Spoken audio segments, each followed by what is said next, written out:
मेरा शौहर घर पर एक नौजवान मुलाजिम ले आया जो देखने में इंतहा दिलकश था।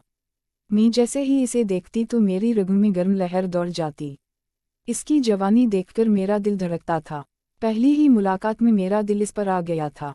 जब वह नहाने जाता तो मैं छुपकर इसे देखती रहती। इसे देखकर मेरा दिल अबकिना हो जाता। जी चाहता कि इसे बाहों में भरकर सारी हुदूद तोड़ दूं। आखिर में क्या करती, वो था ही इतना पुअज़िज़ कि मेरी निगाहें इससे नहीं हटती थी। ऊपर से कम उम्र भी था। एक रात मेरा पति घर पर नहीं था। मैं मौके पाकर मुलाजिम के कमरे में दाखिल हो गई। जैसे ही उसके बिस्तर पर लेटी तो मुलाजिम ने मेरी ऐसी हालत की कि मेरी सारी तमन्ना। वीडियो शुरू करने से पहले आपसे गुजारिश कि आपने अगर चैनल को सब्सक्राइब नहीं किया तो बरा करम सब्सक्राइब कर लें।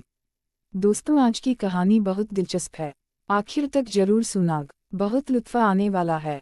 वो नौजवान बहुत ही खूबसूरत था जिसे मेरा शौहर कुछ दिन कभी घर लेकर आया था। जैसे ही मेरे शौहर ने दरवाजे की घंटी बजाई, मैंने दरवाजा खोला तो अपने शौहर के साथ इस नौजवान को देखकर मैं आँखें झपकना भूल गई। वो नौजवान खूबसूरती का मस्म था। खूबसूरती से भरपूर, मजबूत जिस्म और नुमाया काजू जेटा का मालिक था। मैं तो यहाँ तक भूल गई कि इसके साथ मेरा बहुत खूबसूरत शौहर भी खड़ा है। मेरे शौहर ने मुझे बाजू से हुआ तो मैं हाँ बाई बोले, क्या हुआ, पीछे हटो, फारूक को अंदर आने दो। वो नौजवान सिर्फ 16 बरस का था। मैं फौरन पीछे हट गई। वो अंदर आया। मैं हैरान थी कि मेरा शौहर इसे क्यों साथ लेकर आया है। मुझे बगैर दोपट के देखकर तेज निगाहों से मेरे शौहर ने मुझे घूरा। मैं घर पर तहाँ रहती थी और घर में शौहर के अलावा कोई नहीं होता था, इसलिए दुपट्टा नहीं ओढ़ती थी। लेकिन जब इसकी निगाहों ने मुझे याद दिलाया कि आज उसके साथ एक नौजवान लड़का भी है तो मैंने फौरन कुर्सी पर पड़ा दुपट्टा खुद पर डाल लिया। जब से वह आया था नजरें झुकाए खड़ा था। मैंने अपने शौहर से पूछा, यह कौन है? वो बोले, यह बेसहारा नौजवान है लेकिन बहुत शरीफ है, इसलिए मैंने इसे घर में नौकरी पर रखा है। यह घर के छोटे मोटे काम तुम्हारे साथ कर दिया करेगा। मैंने कहा, आपने बहुत अच्छा किया, क्योंकि मुझे घरेलू कामों में बहुत दुश्वारी हो रही थी और बाजार से सामान लाने में तो मैं थक हार जाती थी। वह बोले, इसीलिए तो रखा है ताकि तुम्हें बाजार ना जाना पड़े। तुम बाहर के सारे काम इससे करवा सकती हो और घर के छोटे मोटे काम भी। हमारा घर इतना वसी तो नहीं था कि नौकरों के लिए क्वार्टर होता, इसलिए मेरे शौहर ने घर का सिटुआ रूम इस लड़के के लिए खाली करवा दिया।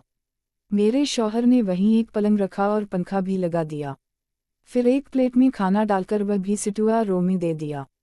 मेरा शौहर मुझसे बोले कि जब कोई काम ना हो तो इसे घर में आज़ाद घूमने मत देना, इसे कहना कि सिटुआ रूम में ही रहे। मैंने कहा, ठीक है। ना जाने क्यों मेरे अंदर एक अजीब सी अबकिना पैदा हो गई। मुझे पूरी रात चैन से नींद नहीं आई। आंखें बंद करती तो इस नौजवान का चेहरा सामने आ जाता। ना जाने क्यों, लेकिन मेरा दिल चाह रहा था कि जल्दी सुबह हो और मेरा शौहर अपने काम पर चला जाए। मैं इस मुलाजिम को जी भर कर डकाम, जिसकी एक झलक ने मुझे पागल कर दिया था। इतना चमकदार चेहरा तो मैंने आज तक किसी लड़के का नहीं देखा था जितना इस नौजवान का था। बस हैरत यह थी कि कैसा अजीब लड़का था। मेरी तरफ आंख उठाकर भी नहीं देखता था। अगले दिन सुबह मैं जल्दी उठी, किचन में नाश्ता बना रही थी कि मेरे शौहर ने सिटुआ रूम के दरवाजे पर दस्तक दी। वो नौजवान बाहर निकल आया। मेरे पति ने कहा, घर का सामान ले आओ और मालिकन के साथ जरूरी काम करवा लो, फिर मैं तुम्हें दुकान पर ले जाऊंगा। यह सुनते ही मैं आग अबगल हो गई। मेरा शौहर इसे दुकान पर क्यों ले जाना चाहता था? मैंने बर्तन रखा और चूल्हा बंद करके बाहर आ गई। बोली, आप इसे कहाँ ले जा रहे हो? यह तो घरेलू कामों के लिए रखा है। ना मेरी बात सुनकर मेरा शौहर पहले मुझे घूर कर देखने लगा, फिर बोला, पूरा दिन यह किया करेगा? अभी 1 घंटा है, तुम जो काम करवाना चाहो करवा लो। मैं इसे दुकान पर ले जाऊंगा और रात को भी यह मेरे साथ आएगा और रात को भी तुम्हारे साथ जो काम हो वो करवा दिया करेगा। यह सुनकर मैं गमगीन हो गई। मेरे सारे काबों पर पानी फिर गया। मैंने नाश्ता अम्मा बनाकर पेश किया। वो नौजवान खाने आया। बोला, बाजी कोई काम हो तो बता दे। मैंने पलटकर इसे देखा। वह अब भी नजरें झुकाए बात कर रहा था। इसके बाजी कहने पर मेरे तन बदन में आग भड़क उठी। ठीक है कि मैं इससे चंद साल बड़ी थी, लेकिन बाजी बाजी तो बिल्कुल नहीं बुलवाने दूंगी। मैंने कहा, देखो फारूक, मेरा नाम नाजिया है, मुझे नाजिया कहा करो, मैं इतनी बूढ़ी नहीं कि तुम मुझे बाजी बोलो। मैंने शदीद गुस्से में यह कहा। फिर गुस्से से बर्तन किचन में रखे और उससे बोली, बर्तन धोकर और किचन साफ करके फिर दुकान पर जाना। यह कहकर मैं बाहर निकल गई। मेरा शौहर तैयार हो रहा था। तैयार होकर नाश्ता किया तो वह नौजवान भी किचन की सफाई कर चुका था। बाजार का सामान भी ले आया था। कुछ ही देर में मेरा शौहर इसे दुकान पर ले गया। ना जाने क्यों आज का दिन बड़ी मुश्किल से गुजरा। आज लग रहा था वक्त जिम सा गया हो। मैं बार बार घड़ी देखती रहती। हालांकि रोजाना वक्त उड़ता महसूस होता था, लेकिन घरेलू कामों में मुझे फुर्सत नहीं मिलती थी। दिन बहुत जल्दी गुजर जाता था, लेकिन आज वक्त गुजरने का नाम ही नहीं ले रहा था। मैं अपनी अब्सकूना से सख्त परेशान थी। बार बार इस नौजवान का ख्याल आता। जैसे ही रात को शौहर के आने का वक्त हुआ, मैं जल्दी कमरे में गई। एक खूबसूरत लिबास पहना, बाल भी खिले छोड़ दिए। हालांकि शादी को 3 साल गुजर चुके थे और मैं अपने शौहर के लिए कभी इस तरह तैयार नहीं हुई थी। शादी के इब्तदाई दिनों में 1 महीने तक मैंने खुद को संवारा था, लेकिन इसके बाद घरेलू मज़ूफियता में उलझ गई थी। ना जाने क्यों आज दिल चाहा कि खुद को साम सुनावा। मेरा शुमार खूबसूरत औरतों में होता था। मेरी उम्र 18 के करीब थी, लेकिन मैं बहुत दिलकश थी। देखने वाले मुझे शादीशुदा भी नहीं समझते थे। जब मैं शौहर के साथ कहीं जाती तो सब हैरान निगाहों से देखते, क्योंकि मेरा शौहर देखने में बिल्कुल भी पुअज़्ज़ नहीं था। काला कलवटा पैक निकला हुआ का छोटा और चेहरे के नक्श भी आम, और मैं एक दिलकश औरत थी। इसलिए अपने मुलाजिम की खूबसूरती देखकर मेरी दबी तमन्ना भड़क उठी। जैसे ही रात को मेरा शौहर घर आया, मुझे देखकर हैरान हुआ, लेकिन मेरी निगाहें तो इस नौजवान पर जिमी थी। पूरा दिन ना जाने कैसे काटा था, लेकिन वह बड़ा शख्स था। एक नज़र भरकर भी मुझे नहीं देखा, और यह बात मुझे अंदर से और ज़्यादा अबकिना कर रही थी। बल्कि मेरा शौहर मुझे देखकर बहुत खुश हुआ। खाना खाने के बाद बोला, वह नाजिया, आज तुम्हें लंबे ड्राइव पर ले जाता हो, तुम बहुत खूबसूरत लग रही हो। लेकिन मैं इसके लिए सजी ही कब थी जिसके लिए यह सब तैयारी की थी। इसने तो एक पिल भर भी नहीं देखा। मैं चाहती थी वह मुझे देखे और होश खो दे, क्योंकि मैं भी इससे कम ना थी। लेकिन वह सीधा सिटुआ रोमी चला गया। मैंने शौहर से कहा, सर में दर्द है, कहीं नहीं जाना। यह कहकर कमरे में चली गई। अब दिल्ली से चूड़ियाँ उतारी, ड्रेसिंग टेबल पर रखे, जेवर उतारा, बालों का जोड़ा बनाकर क्लिप लगा दिया, कपड़े भी बदल लिए। गुस्से में आकर मुंह धोया, सारा मेकअप साफ किया। किस तरह इस नौजवान को अपनी तरफ खींचो, मेरे दिमाग में बस एक तकबीर आई। शौहर के उठने से पहले मैं छत पर चली गई। डेल कपड़े उतारे और कपड़े उतारते हुए जानबूझकर पाँव मोड़ लिया। चूना ना बना सकी और धड़ाम से सीढ़ियों से गिर पड़ी। पाँव पर शदीद चोट आ गई।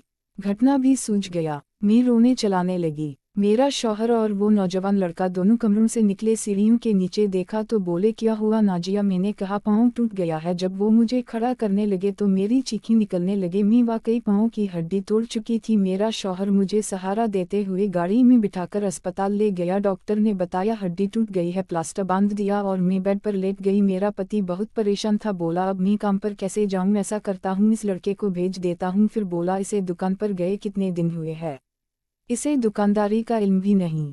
मैंने कहा, अब दुकान पर जाएं, इस लड़के को यहीं छोड़ जाए। अगर मुझे कुछ चाहिए होगा तो इसे बता दूंगी। मेरा शौहर मेरी बात मान गया। वो काम पर चला गया। अब मैं बहुत खुश थी। हालांकि पाँव से दर्द की लहरें उठ रही थी। घटना मुकम्मल सूझ गया था। मैं हिल भी नहीं सकती थी, लेकिन दिल बेफिक्र था। पत्ती के जाते ही मैं इस नौजवान को पुकारने लगी और साथ ही दुपट्टा उतारकर सोफे पर फेंक दिया। जैसे ही वह कमरे में आया, नजरें झुकाए बोला, जी बताइए। मैं चाहती थी वह मेरे हसन को देखे और मेरी तरह आशिक बन जाए। मैंने कहा, उधर आओ। वह करीब आया, बोला, क्या चाहिए आपको?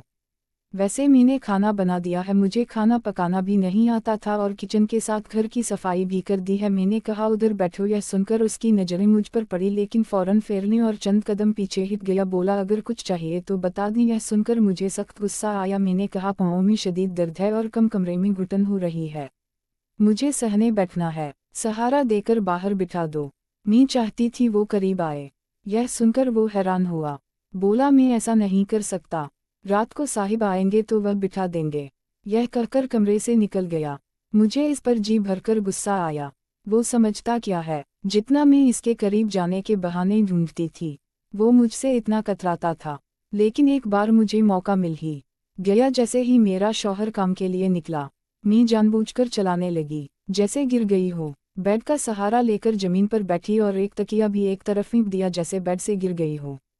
फारूक जैसे ही कमरे में आया, मैं चलाने रोने का ड्रामा करने लगी। वह करीब आया। माबूआना, इसे मुझे सहारा देना पड़ा। जैसे ही इसने मेरे बाजू अपने कंधे पर रखा और कमर पर हाथ रखकर उठाने लगा, मैंने फौरन सारा वजन इस पर छोड़ दिया और ऐसा नाटक किया जैसे गिरने वाली हो। मैंने इसे खूब झककर अपनी बाहों में ले लिया था। वह थोड़ा घबरा गया। इसकी इस हरकत पर मेरा दिल खूब जल उठा, लेकिन मैं बहुत खुश थी। मैं तो यही चाहती थी। इसने मुझे बेड पर बिठा दिया। फिर तो मैंने यह तरीका अपना लिया। बार बार इसे पुकारती वो। बेचारा माबूआना सहारा देता और फिर एक मर्द के दिल में जब कोई औरत इतना करीब आ जाए तो कुछ ना कुछ हलचल जरूर शुरू होती है। मेरा शौहर मेरा ख्याल रखने के लिए इसे सुबह से शाम तक मेरे पास छोड़कर जाता था, जो मेरे लिए बहुत अच्छा था। फारूक अपने काम से पाग होकर जैसे ही नहाने बाद रूम जाता तो मैं छुपकर देखती। कभी वह रूम में कपड़े बदलता तो मैं चुपके कदमों से इसके रूम के बाहर खड़ी हो जाती। इसे देखकर मेरा दिल बेकाबू हो जाता। जी चाहता इसे सीने से लगाकर सारी हदें तोड़ दूं। असल में जब इंसान को वह चीज़ ना मिले जिसकी इसे शदीद ख्वाहिश हो तो वह चीज़ इसे तंग करने लगती है। मेरा भी यही हाल था। मेरी शादी को 5 साल गुजर चुके थे लेकिन औलाद नहीं हुई थी। मेरे शौहर ने आज तक इस बात का ताना नहीं दिया था। मैं एक दिलकश लड़की थी, इसलिए जब भी किसी महफिल में जाती तो नौजवान पुअकज़िस लड़कों को देखकर मेरी नज़रें उन्हीं पर जिम जाती थी। खूबसूरत नौजवान लड़कों को देखकर मुझे अपने साथ बैठा शौहर बहुत बुरा लगता। कभी लगता कि जज्बात में आकर गलत फैसला कर लिया। मैंने सिर्फ दौलत देखी क्योंकि मेरे माँ बाप के घर में पैसे की शदीद कमी थी। इस वक्त मुझे लगा कि पैसा होगा तो जिंदगी के सारे मजे मिल जाएंगे, तो यह ख्वाहिश भी खत्म हो जाएगी। मेरा शौहर पुअकज़िस नहीं था। अब इंसान को सब कुछ तो नहीं मिलता। मुझे लगा वक्त गुजरने के साथ यह तमन्ना खत्म हो जाएगी, लेकिन ऐसा ना हुआ। मुझे कभी शौहर अच्छा ना लगा। यह था कि मैं एक अच्छे बड़े घर में रहती थी। कमरे में एयर कंडीशनर था, काई पाई की हर चीज़ मौजूद, पैसा का आंकड़ में सोचना ना पड़ता। लेकिन मुझे शौहर की सोबत से घुटन होती। वो मुझे बिल्कुल अच्छा ना लगता। जितना वक्त उसके साथ गुजरता मैं आना आटा से गुजरती। अब ना घर अच्छा लगता ना उसका हिजू आराम। कभी लगता शायद गलती की। अगर शौहर मेरी पसंद का होता तो शायद एक कमरे में भी खुशी से गुजार लेती। इसके साथ जी भर बातें करती। मेरी तमन्ना अब ख्वाहिश बन चुकी थी। फारूक को देखकर लगा मेरी तलाश खत्म हो गई। मैं चाहती थी वो मेरी तरफ खींचा चला आए, लेकिन वो नज़र उठाकर भी नहीं देखता था। मैं इसकी आंखों में अपना अक्स देखना चाहती थी। अब मेरा पाँव काफ़ी ठीक हो चुका था, प्लास्टर भी उतार दिया गया, लेकिन मैं जानबूझकर चीखती ताकि वो सहारा दे। मेरा शौहर बोला, मैं तुम्हें एक सटक ला देता हूँ, इससे चलना आसान हो जाएगा, और डॉक्टर ने कहा है तुम पाँव पर वजन डाल सकती हो। मैंने गुस्से से शौहर की तरफ देखा। बोली, डॉक्टर को क्या पता मेरी तकलीफ क्या है। इसका किया है वह जो चाहे कहेगा, लेकिन यह ड्रामा भी मैं कब तक कर सकती थी। मैं शौहर से पीछा काटना चाहती थी। एक बार जब फारूक फ़ोन पर किसी से बात कर रहा था तो वह मशगूल था। मेरा पाँव अब चलने के काबिल था। मैं धीरे धीरे किचन के दरवाजे तक गई। इसकी बातें सुनने लगी। वह कह रहा था, मैं बहुत जल्द मुँह को तुम्हारे घर भेज दूंगा। अब मेरी नौकरी पक्की हो गई है। तुम्हारा बाप अब इनकार ना कर सकेगा। मैंने बहुत बड़ी रकम दी है। शादी करके तुम्हें शहर ले आऊँगा। यह सुनते ही मेरे होश उड़ गए। मैं तो फारूक से शदीद मोहब्बत करने लगी थी। इससे जुदा ना हो सकती थी। मैं चाहती थी वह मुझसे प्यार करे, लेकिन वो शायद किसी और लड़की के पीछे था। मैं धीरे धीरे कमरे में लौटी। मुझे सब बुरा लग रहा था। जी चाहा वो लड़की सामने आए तो इसका मुंह नोच लूं, इसे जान से मार डालूं। फारूक मेरे अलावा किसी और से कैसे प्यार कर सकता है। मैंने आईने में खुद को देखा। आज भी मेरी जवानी तरोताजा थी। यह कैसे मुमकिन है कि मैं फारूक को अच्छी ना लगूं। वो मेरे अलावा किसी और को कैसे देख सकता है। फिर दिमाग में आया, हो सकता है वह लड़की बहुत खूबसूरत हो, मुझसे भी ज़्यादा। बहरहाल जो भी हो, मैं बर्दाश्त ना कर पा रही थी। मैंने फारूक को आवाज़ दी। वह दौड़ता हुआ कमरे में आया, लेकिन मुझे सही सलामत खड़ा देखकर हैरान हुआ। बोला, मालिकन जी क्यों बुलाया। मैंने कहा, अंदर आओ, मुझे तुमसे बात करनी है। वो अंदर आया। मैंने कहा, मैं तुमसे बहुत प्यार करती हूँ। यह सुनकर वो ससराया रह गया। पहली बार उसने मेरी तरफ देखा, लेकिन नफरत से बोला, शर्म नहीं आती ऐसी बातें करते। तुम खुद इतनी दिलकश हो, इसमें मेरा क्या कसूर। फिर मैंने अलमारी से बहुत सारे नोट निकालकर इसे दिए। यह देखकर भी वह हैरान था। मैंने कहा, मैं तुम्हें नोटों से लाद दूंगी।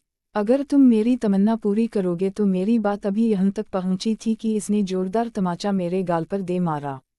बोला, इससे आगे एक लफ्ज ना बोलना वरना मालिक को बता दूंगा तुम्हारी कितनी गंदी सोच है। मैं तो हमेशा तुम्ही बड़ी बहन समझता था। तुम्हें शर्म नहीं आती मेरे बारे में ऐसा सोचते? मुझे इसके टमक से इतनी तकलीफ ना हुई जितनी बहन कहने से हुई। मैंने कहा, नहीं हूँ मैं तुम्हारी बहन, मैं तुमसे मोहब्बत करती हूँ, तुम्हारी मोहब्बत में पागल हो चुकी हूँ, मुझे हर कीमत पर तुम चाहिए हो, और जिस लालकी से तुम शादी की बात कर रहे थे वह भी नहीं करने दूंगी। और अगर तुमने मालिक को मेरे बारे में कुछ बताने की कोशिश की तो तुम सोच भी नहीं सकते मैं तुम्हारे साथ क्या कर सकती हूँ। मैं जज्बाती होकर दीवानों की तरह चलाकर कह रही थी। यह सुनकर वह फौरन कमरे से निकल गया। अगले दिन जो इसने कहा मैं होश खो बैठी, वो मेरे शौहर से बोला, मैं आपकी नौकरी नहीं कर सकता। मेरा शौहर बोला, क्यों नहीं कर सकते, क्या भूल रहे हो, तुमने मेरे साथ 1 साल का मेड किया था। मेरा पति बोला, इस दिन तुम रो रहे थे, हाथ जोड़ रहे थे कि नौकरी दे दो, और अभी 2 महीने भी नहीं गुजरे। वो बोला, वजह नहीं बता सकता। मेरा शौहर बोला, ठीक है, जो पैसे एडवांस दिए थे वापस कर दो, पूरे 2 लाख की रकम यूं ही नहीं दे सकता कि तुम 2 महीने में नौकरी छोड़ दो। मैंने तुम्हें घर पर इसलिए रखा था कि तुम शरीफ लड़के हो। तुम्हारे होते हुए मुझे फिक्र ना थी कि मेरी बीवी अकेली है। तुम पर भरोसा था इसीलिए नौकरी दी, और वैसे भी मैं कल शहर से बाहर जा रहा हूँ, 2 दिन बाद वापस आऊँगा, इसलिए 2 दिन तुम्हें छुट्टी नहीं दे सकता। वापस आकर चले जाना और रकम वापस कर देना। मेरा शौहर 2 दिन के लिए बाहर जा रहा था। यह सुनकर मैं बहुत खुश हो गई। उन 2 दिनों में मैं फारूक से हर तमन्ना पूरी करवा सकती थी। फारूक यह सुनकर सख्त परेशान हुआ। अगले दिन मैंने शौहर का बैग तैयार किया। वह बोला, इसका ख्याल रखना कहीं भागने की कोशिश ना करें। पूरे 2 लाख एडवांस ले चुका है, इसे शदीद ज़रूरत थी। इसका ताया इसकी कज़िन की शादी किसी और से करा देता। 2 लाख देकर ही इसने रिश्ता पक्का किया था। मुझे अब समझ आया कि वह यहाँ क्यों काम कर रहा था। फारूक दुकान पर चला गया। रात को लूटा तो मैं छोटी सी नाइफ पहनकर उसके सामने खड़ी थी। मुझे देखकर उसने नज़रें फेर ली। मैं खूब सजी हुई थी। वह सीधा सिटुआ रूम में चला गया और अंदर से दरवाज़ा बंद कर लिया। यह देखकर मुझे सख्त गुस्सा आया। मैंने कहा, दरवाज़ा खोलो। वह बोला, अब यहाँ से चली जाओ। मैं दरवाज़ा नहीं खोलूँगा। बाहर खड़ी काफ़ी देर दरवाज़ा बजाती रही, लेकिन इसने ना खोला। मैं थक कर अपने कमरे में आ गई। मुझे इस पर शदीद गुस्सा आ रहा था। रात सुबह के 3 बजे दिमाग में ख्याल आया कि सिटुआ रूम की चाबी तो मेरे पास है। मैंने दराज से चाबी